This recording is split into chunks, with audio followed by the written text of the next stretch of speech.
Hello and welcome to the Patron Saints of Pop Culture podcast. I'm Miguel Covarrubias. And I'm Kathy Covarrubias. And today, let's talk about the OA Part 1, Episode 4, and the trailer for Part 2. I'm really excited about it, can you tell? So we are going to be talking about the trailer here after we do all of our introductory stuff.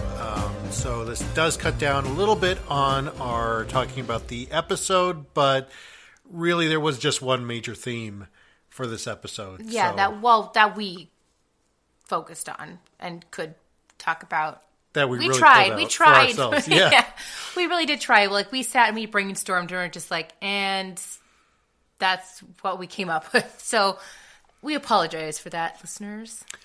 Anyway, we invite you to come and watch the OA Part 1 with us. Even if you are watching it for the first time, you have a chance to catch up before Part 2 releases this month.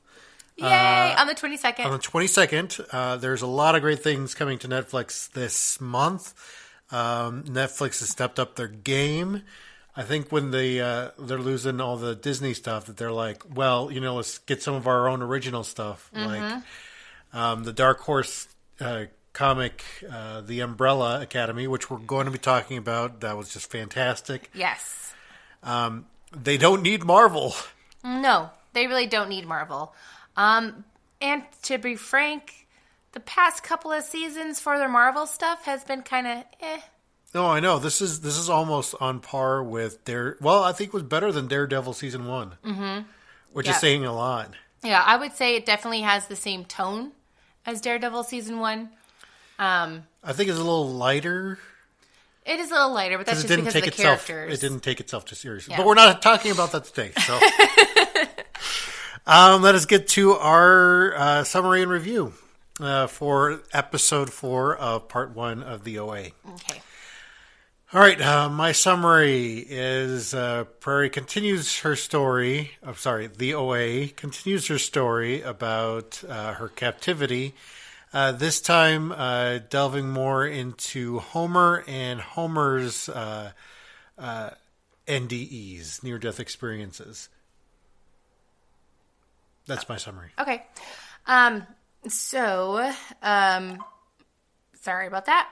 My summary is that we see the OA has a second near-death experience. Is that what they're called? Yes. Yes. And then they're trying to figure out exactly what he's doing to them when he drugs them and knocks them out because they can't figure it out. They realize that if they suck out the poisonous gas, that one of them, Homer, could try to figure it out and stay awake long enough to realize what was going on. And he is successful. All right. Right? Yeah. This is another one of those episodes that this was after we were sucked in that I'm like, okay, this is not giving me enough story yet. Like, okay, they've given like a year and then you get like this little piece that you're like, oh my gosh, this adds to the mystery. How is he recording inside the NDEs? How is he recording like that running sounds and the and then the guy saying, no, your name's not Homer. But I think that we're going to find out more about that in part 2. Yes. So I really do like those little pieces that seem like really weird, but also tied to a larger mystery that, we don't explore yet in part 1. So. Yeah. Well, and I wanted to mention or bring up something that you had said, the whole, it took him a year. But in real life, that's kind of what happens. Sometimes it takes a while for you to actually get anywhere. Yeah, but she kind of yada over an entire year. Well, yeah, because there was nothing else. I mean, he tried and tried and tried, and nothing new happened. Yeah, but, they got to know each other a little bit better, I'm sure. Well, yeah, I guess there's that part, but that's not really why she's telling the story. Yeah. I feel like character building, that's an important thing that, Oh, yeah. Well, they're still trying to focus on building up the OA's character. Yeah, that's true. Yeah. Anyway, I liked it. I did not think it was slow. Like, it still kept me very intrigued, and you were cheering on Homer the entire time to figure it out. Also, you were kind of a little peeved at Scott. Is that his name? Yes. Because he's just like, nope, I'm not doing that for you guys. You guys are on your own, kind of a deal. Which I'm just like, dude, they're trying to do this to help you too, you know? Like they're not just trying to do this for themselves. Like, this is for the betterment of the group to figure out what's going on. Well, and that's kind of what I mean by the whole yada yada yada over that, is that you would think that after a year, Scott would have warmed up to them a little bit, but no, he still seems very standoffish and still like, well, you know, I'm just going to do my own thing. Well, again, maybe that's why she did yada yada yada, because there wasn't any development between them and Scott. It was the same old, same old. Okay, I'm just defending my review. I know, I understand, but I'm defending the writer's choice. Okay. If it is correct. For all we know, we're both very, very wrong, but that's what I think anyway. Yes. So now for the trailer. Trailer reactions, yes. So, what'd you think? I am very excited. I'm also kind of happily anticipating where they're going to be taking us. According to San the Francisco, trailer, apparently. Yes. According to the trailer, it is not what I thought was going to happen at all. I had no idea where we were going to bring this, and it took me for a loop. But I don't know. I'm just really excited. I am really excited for it, and there's even more mystery to what's going on. Well, I'm not remembering the end of this part one anyway, but There was a shooting. She was shot. well, yeah, I know that. But what happens with Hap and how Hap learned the movements, because you see him in the trailer doing the movements with the other four angels, whatever they're called, doing it with them. And so I don't know. It seemed like he was a little bit more included in the group, and like, why would you include Hap in that process? I don't know. We will find out, I'm sure. Yeah. Also, it begs to question, like, is she the only one that remembers, like, this life, or the others, including the storyteller group, is what I'm calling the people who are actually listening to her story. Like, are they going to remember this other dimension? Or, I mean, I don't know. There's so many questions that are involved with traveling to a different dimension. I mean, it could be, I don't know. Yeah, and most surprisingly, the actors, even the ones who played the teenagers, didn't seem to age at all, which is fantastic. Well, Prairie's hair is different. Well, Britt Marling is the only one that seemed to age in the trailer, I feel like.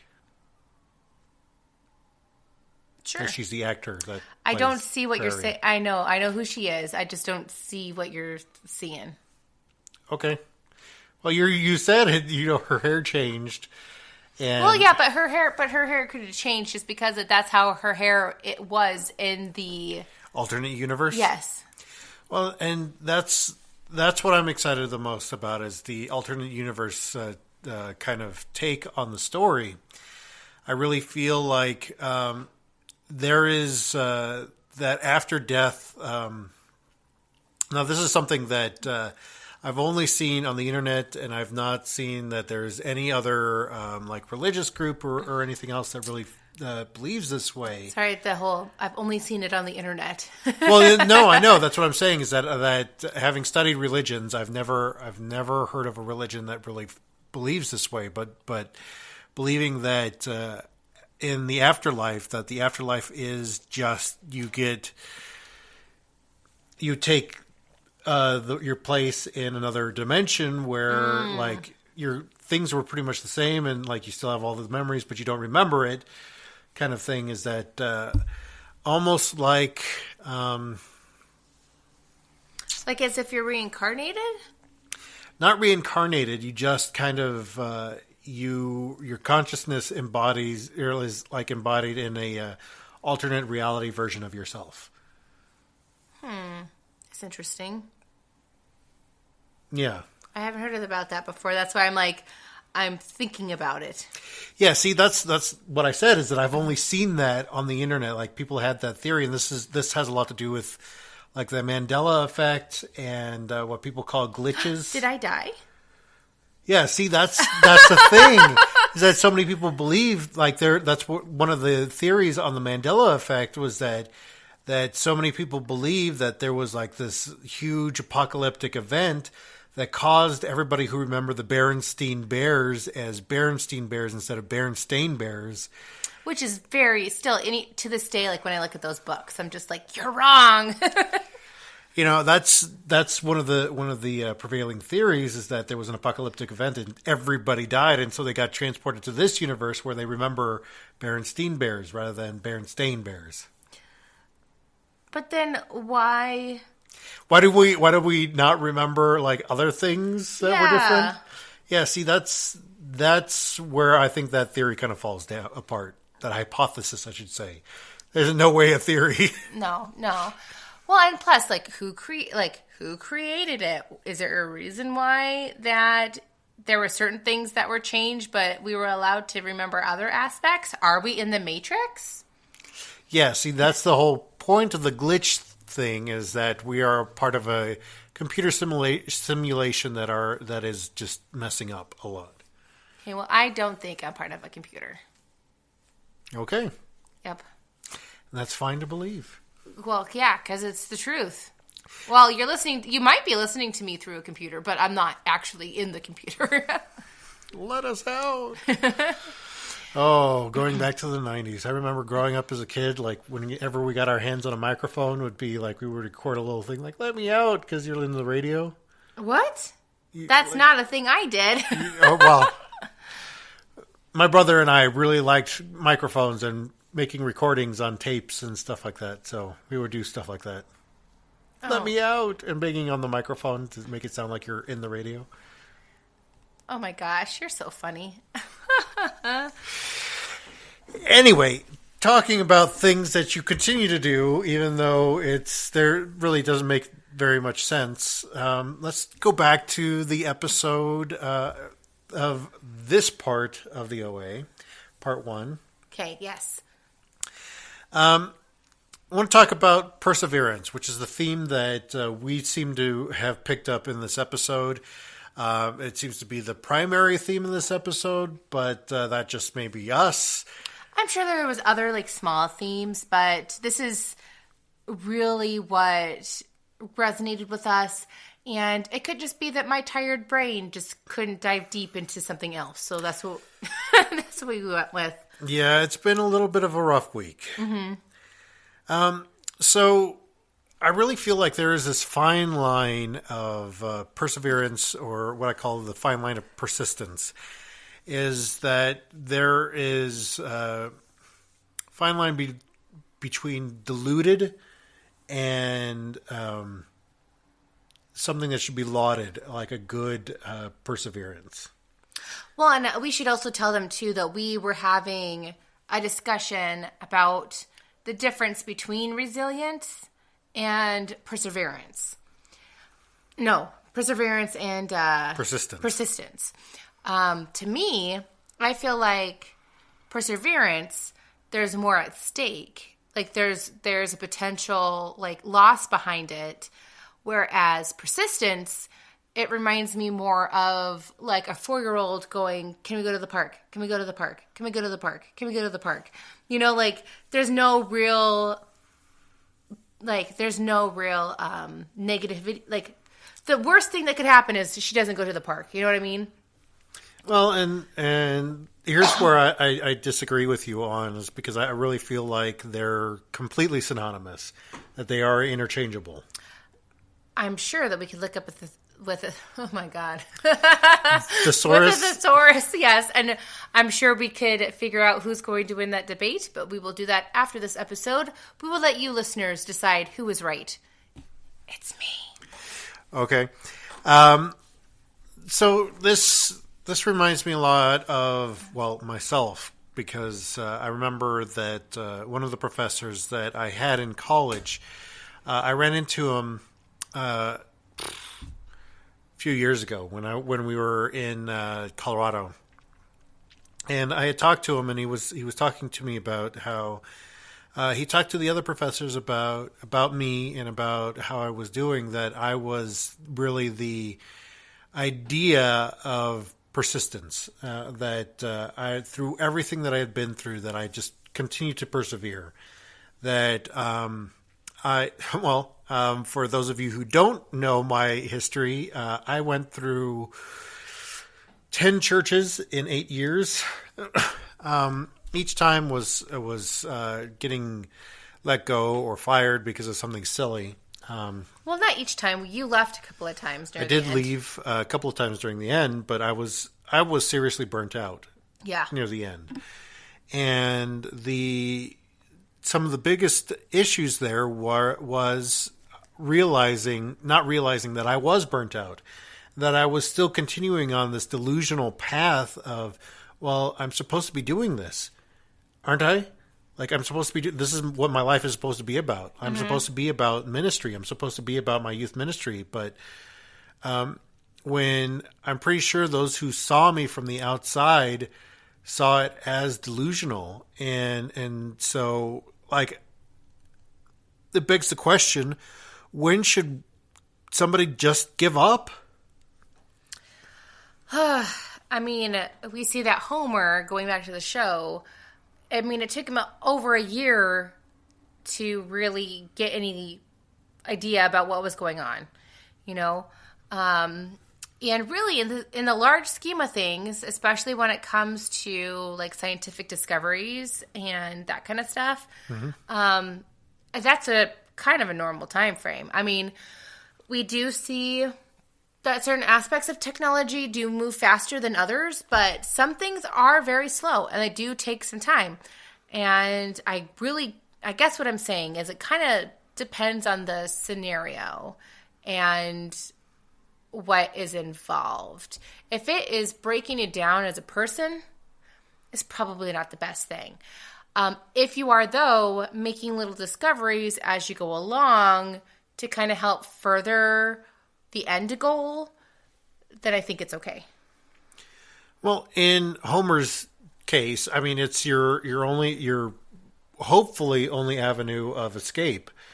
And, you're doing what you can to fight back, where, like, I can see in a very hopeless situation that, yeah, I mean, the line is clear. It's not really, you shouldn't give up because you've got your life on the line pretty much. Yep. His choices are, there's 3 possible outcomes. 1, he doesn't make any leeway and he dies in the basement along with everybody else. Yeah. The next option is... Well, he does die in the basement. Well, you know what I mean. Permanently die. Also, there's the... he keeps trying and trying and trying, but everything he does ends up not working. And so he dies, I don't know, during the experiment. And then the other outcome is, he finds out enough information about what needs to get done, and then he and the others can actually escape. So that's really, to me, the only 3 possible outcomes for him and his perseverance. Okay, well, let's try this. How about... was there a time that... tell me about a time that you continued to do something beyond the time when you should have given up. The closest thing I can come up with was when I was a manager of a department in a grocery store chain. My supervisor was horrible, like to the point to where like I would have like anxiety attacks, like on my way to work. And I would think to myself, sitting in my car, like, I don't want to do this. I'm going to do this. Like, I don't think I can continue. Like, I obviously was working that job way longer than I should have. To my credit, though, I did try to speak up multiple times, telling them how anxious and nervous and how terrible I was feeling in my position. And they just convinced me to stay. So. All right. Well, in your defense, I really feel like it was something that you wanted. It was something that, Well, initially, yes. well, yeah, and it just, it was a hard thing to see from where you were. Mm-hmm. And I think that's the point of this, is that sometimes you don't know where that line is. You don't know if something is a lost cause while you're in the middle of it. Oh, I definitely cross that line. I mean, if you're at the point to where, like, you are so sick, like you are physically sick from the idea of going into work, then you might have crossed the line. Well, yeah, exactly. And the thing is, I mean, we talked about this last time on how hope can seem like madness to people on the outside. But I think it also, hope is a boon to those who are involved in the middle of something, feeling like, no, maybe I didn't cross the line yet. Maybe I didn't cross the line yet. And so you don't really know where that line is. I think, to me, what I find to be an important aspect of when you know not to give up hope is, have you made any progress? And if so, what kind of progress have you made, and how long ago was it? And like in Homer's case, I mean, he would stay awake just a little bit longer each time, just a little bit longer. And just that fact that he was staying awake like longer and longer and longer, that's enough case for me to think that he was not crossing the line, because he was still kind of making some kind of improvement. Well, does that also go for the FBI agent? Because Prairie actually showed up to to a therapy session with him. Well, that right there is progress. She showed up. She was there. She might not have offered as much information as he wanted, but she at least was there. Well, and I mean, I'm sure that I'm not going to get into future episodes, but I'm sure that he tried calling. He tried to. Oh yeah, no, because I think they offered it, if I remember correctly. Yeah, they did offer in the first episode. And like, this is the first time she meets with him. This is the first time that like the kids actually get involved in BB-8's life. Where, I mean, Steve and I'm completely blanking on the other kid's name. That's okay. I can't remember it either. But they go and help her out, and you saw that they're having inroads in this relationship with each other. Well, they're actually seeing her as a person. Exactly. Yeah. And I think that for her as well is showing that her persistence as continuing as a teacher is paying off in a way. Yeah, and she almost was giving up hope until she saw a little bit of progress happening with Steve. Yeah. And I think it helps that they're now united by the story that they're listening to. For sure. Which, I mean, for that, you can see the progress. But in our circumstances, I really felt like, for me, in continuing on with ministry, is that I saw progress in certain areas, but I didn't see... Is it weird to say personal progress? No, that's not weird at all. Okay. Does that make sense, though, is what I'm trying to say? No, yeah, it does make sense. Well, especially, I mean, as me, an onlooker in your life, and participant. Because with youth ministry, a lot of the times, especially when you've gone from church to church, it's a lot of the same things over and over and over again. Yeah. So, in that way, they didn't really give you a chance to actually grow as a person, because you were having to deal with the same scenario over and over again. And so you ended up doing the same things that worked before. Yeah, rebuilding the same structure. Yeah, just exactly. in a different place. Exactly. Yep. Yeah, I see that. But so I think if you were more in one place a little bit longer, you probably would have seen more personal growth, which I think was really close when we were in Jamestown. Well, yeah, and that's the only one that the only healthy church that I worked at, the only healthy place that allowed growth. And unfortunately, because of the financial situation there, I couldn't stay on there. Literally an act of God. Yeah. Lightning struck the bell tower. Like, for reals. We're not kidding. Like, Yeah. that's what actually happened. See, and I think that to know where the line is, you do need pragmatists in your life. You do need realists, and you do need people who are grounded in reality to be able to tell you, to say, look, you're what you're doing is a little crazy. And this is the thing where I feel like I think people are too hard on Scott in this. And this is why I feel bad about not building his character enough, because you barely remember Scott after part one. Yeah, it's like, the guy who has The drug addict? Yeah, the drug addict guy. The in guy who corner. has like scars? Mm-hmm. Yeah. Talks to plants. Yeah.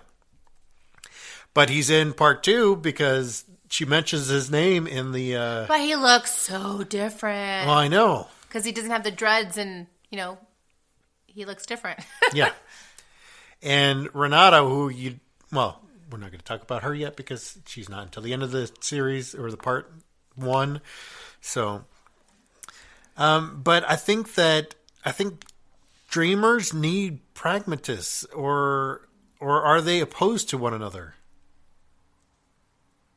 Sorry, that was a weirdly worded question. Can you say it one more time? Are dreamers opposed to pragmatists? Like, do dreamers not need pragmatists or realists, people who are grounded in reality?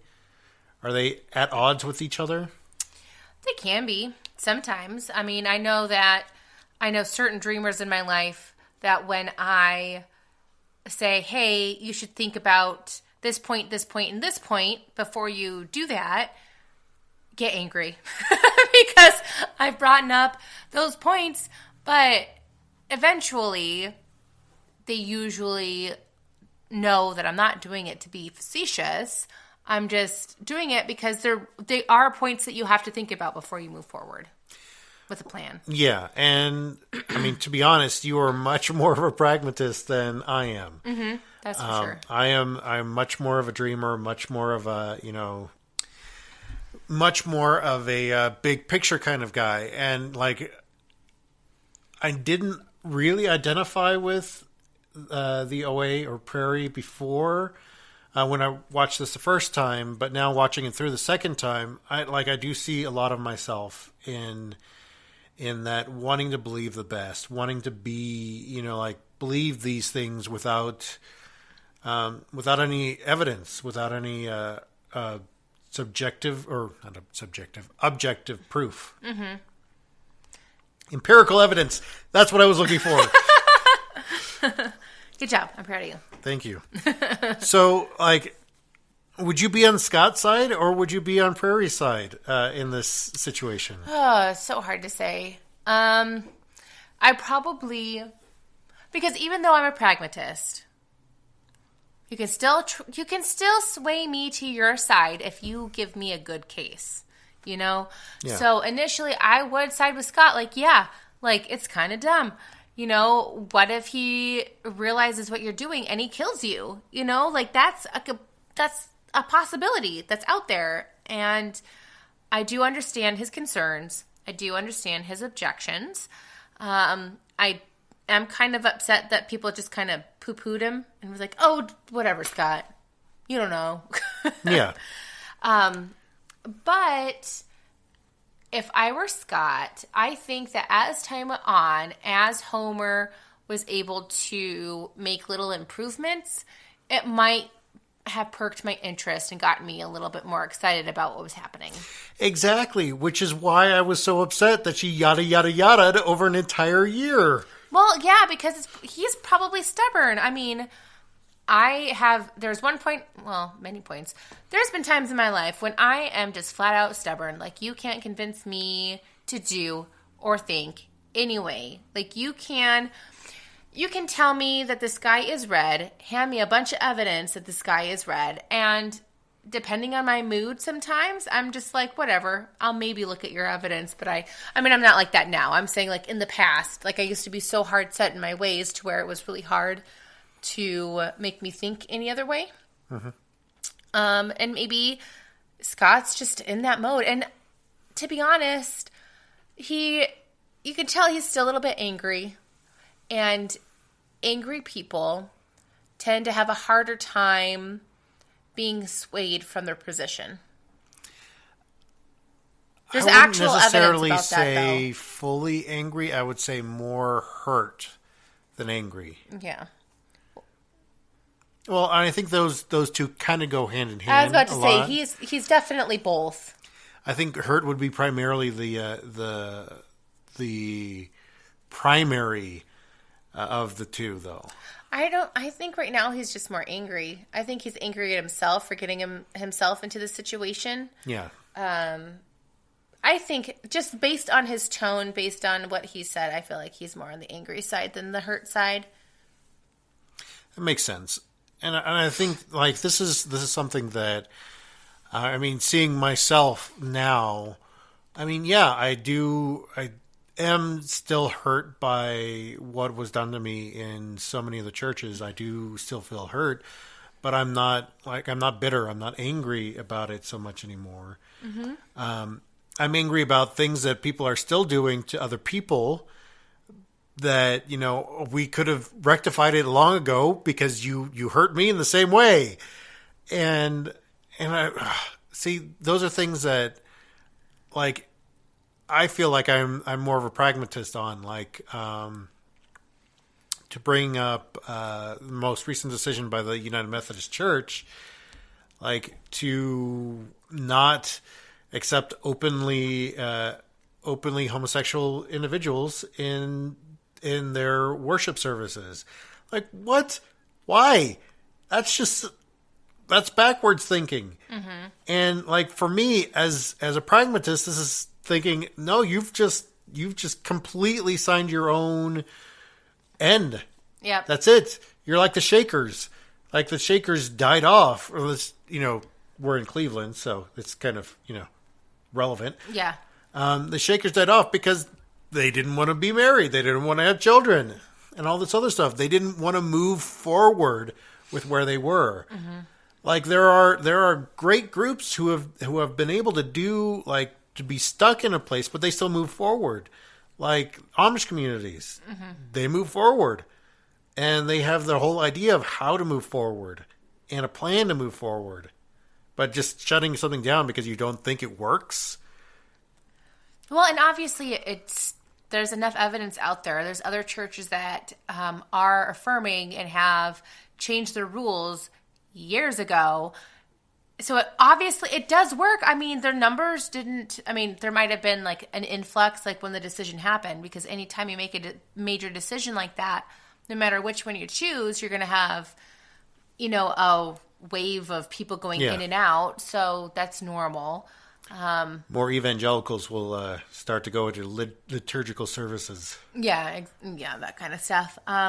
But I think that they're a little bit short-sighted because there's other churches, like I said, that have made that decision and they're doing fine. Yeah. Anyway, sorry, we're not talking about that. That's, you know, an aside. I apologize for my short outburst there. So, like I said, I'm still hurt, and I'm hurt by people not realizing some of these things. Mm-hmm. And I see that in Scott. I feel like Scott is hurt by his past, and I don't remember him really going fully into what happened to him before, but maybe that's in a future episode that I just don't remember. Yeah, it's kind of interesting rewatching everything and talking about it with you guys, because some things I'm like, oh yeah, I remember this, and then other times I'm like, what? This happened? So, yeah. Anyway, if you would like to talk to us about any of the future episodes, or even how you reacted to the trailer for part 2, mm-hmm. Let us know. Yes, you can reach us at Instagram and on Facebook at Patron Saints of Pop Culture. You can also follow us on Twitter at The Real Honest Faith. And last but not least, if you are still really old school, you can go to our website at thehonestfaith.com. And so let us know what you thought about any of this or any of the future episodes. And if you let us know, we can possibly use whatever you have to say in one of our future episodes about the OA. Yes. Speaking of things that you can talk to us about, next week we are going to be talking about The Good Place, Season 3.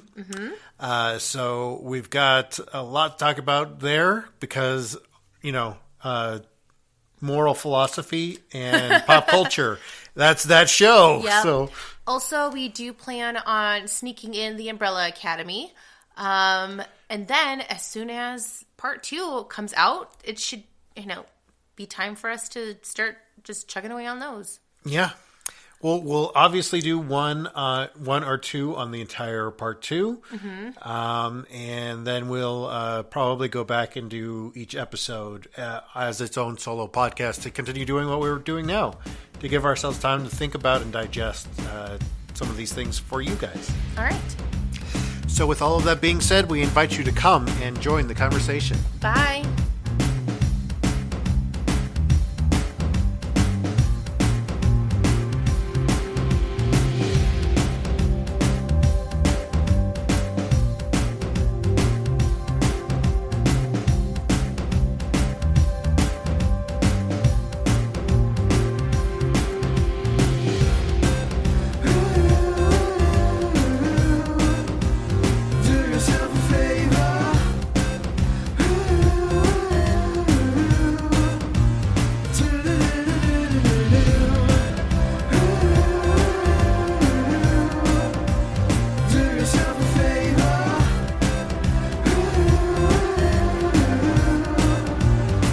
Yourself a favor.